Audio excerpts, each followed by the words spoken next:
कहते हैं बारी बारी सबकी बारी, आज तुम्हारी तो कल हमारी। कुछ ऐसा ही इस वक्त हुआ है। क्या यूक्रेन ने बेलगोरोद में भीषण तहलका मचा दिया है? जानेंगे क्या कुछ चल रहा है यहाँ पे। तो वहीं दूसरी तरफ बीबीसी पर लगा 10,000 करोड़ का जुर्माना। जानेंगे जियोपॉलिटिक्स में क्या कुछ चल रहा है। आइए जानते हैं इन खबरों को विस्तार से। रूस यूक्रेन की जो ये लड़ाई हो रही है ना, इस लड़ाई में ऐसा लग रहा है जैसे ये दोनों देश ही हार रहे हैं और कोई नहीं हार रहा है, और बाकी सारे देश किसी न किसी तरीके से जीत ही रहे हैं। जैसे कि चाइना ने व्लादिवोस्तोक का एक्सेस ले लिया जो 163 साल में नहीं हुआ। तो वहीं बाखमुत को लेकर रूस अभी जश्न मना ही रहा था कि हम बाखमुत में जीत गए, लेकिन ऐसा लगता है जैसे उसके जश्न मनाने पर पानी फिर गया है। और ये पानी इस तरीके से फिरा है कि एक तो कहा जा रहा है बखमुत में और ज्यादा फोर्स भेज रहा है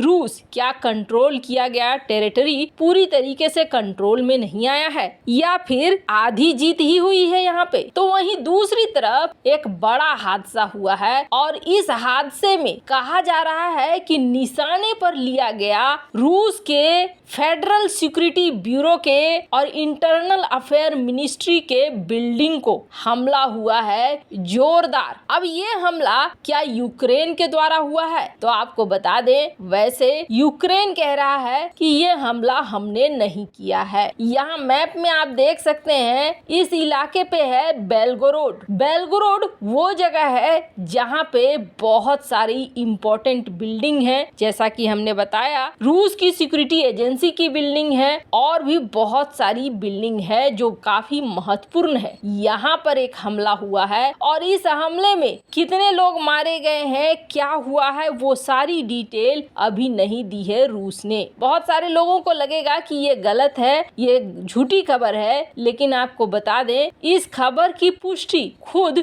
रूस ने भी की है, जिसमें ये कहा जा रहा है रूस की मीडिया के द्वारा कि फेडरल सिक्योरिटी ब्यूरो और इंटरनल अफेयर मिनिस्ट्री के बिल्डिंग पर अटैक किया गया है। इसके अलावे ये अटैक बहुत ज्यादा तीव्रता वाला था। वैसे आपको बता दें, यूक्रेन ने कहा है हमने नहीं किया है, और रूस ने कहा है कि ये किया गया है क्रॉस बॉर्डर के द्वारा, यानी बॉर्डर को पार करके आए गए वॉलंटियर कॉर्पोरेशन लीजन नाम के ग्रुप के द्वारा इन्होंने आकर यहाँ एक हमला किया है। यानी इस हमले को माना जा रहा है आतंकवादी हमला। अब रूस में ये हमला आतंकवादी हमला हो या फिर यूक्रेन के किसी टुकड़ी द्वारा हमला हो, इस हमले में क्षति बहुत ज्यादा पहुंचा है। रूसी गवर्नर भी इस बात की पुष्टि कर रहे हैं कि यहाँ पर हमला हुआ है और यहाँ पर बम गिराए गए हैं कि किस तरीके की क्षति पहुंची है यहाँ पे। अब आप सोच रहे हैं कि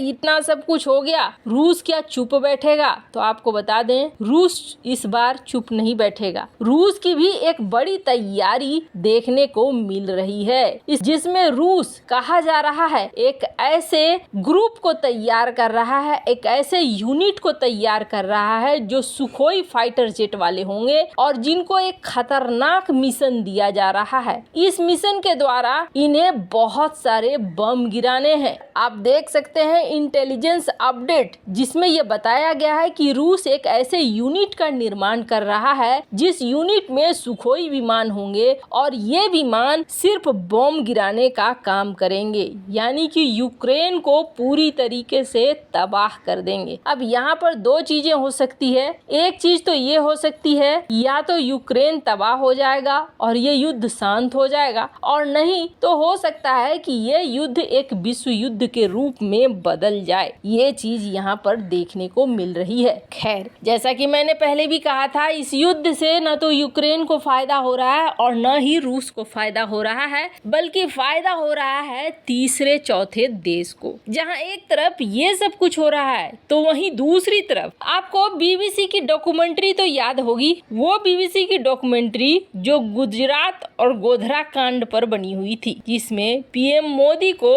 एक खलनायक के रूप में में दिखलाया गया था। ये डॉक्यूमेंट्री जब आई थी उसी समय विवादों में घिर गई थी। ये बात तो तय है कि इस डॉक्यूमेंट्री का आना ये चीज दिखला रहा था कि ये डॉक्यूमेंट्री जानबूझकर भारतीय पीएम को अपमानित करने के उद्देश्य से ही बनाई गई है। गुजरात राइट पर बनी हुई ये फिल्म भारत ने तुरंत बैन कर दी और बैन करने के बाद इस फिल्म को लेकर, इस डॉक्यूमेंट्री को लेकर दो खबरें निकल कर आ रही है। एक खबर ये कहा जा रहा है कि एक तरफ पीएम मोदी ऑस्ट्रेलिया जा रहे हैं, तो वहीं उसी संसद में इंडिया द मोदी क्वेश्चन ये बीबीसी की डॉक्यूमेंट्री को चलाया जाएगा। तो वहीं दूसरी खबर ये आ रही है कि बीबीसी के ऊपर एक केस हुआ है और ये केस हुआ है 10,000 करोड़ का मानहानि का दावा, और इतनी बड़ी रकम कि बीबीसी कह रहा है तो हम तो इतना कमाते भी नहीं हैं जितने का ये जुर्माना हमारे ऊपर ठोका जा रहा है। तो पहली खबर को आपको बता दें, ऑस्ट्रेलिया जा रहे हैं पीएम मोदी और ऑस्ट्रेलिया के पीएम बहुत ज्यादा सम्मान करते हैं। अल्बनीज इस बात को क्वाड मीटिंग के दौरान कह भी चुके हैं। तो क्या ऑस्ट्रेलिया जानबूझकर पीएम मोदी को अपमानित करना चाहता है? तो बिल्कुल नहीं, ऐसा कुछ भी नहीं है। दरअसल ऑस्ट्रेलिया का पार्लियामेंट एक बड़ा हिस्सा है और उनके पास एक बड़ी जगह है जिनको ये अलग अलग प्राइवेट कंपनियों को देते हैं भाड़े पर, और ऐसा ही एक जगह है जो एमनेस्टी इंटरनेशनल ने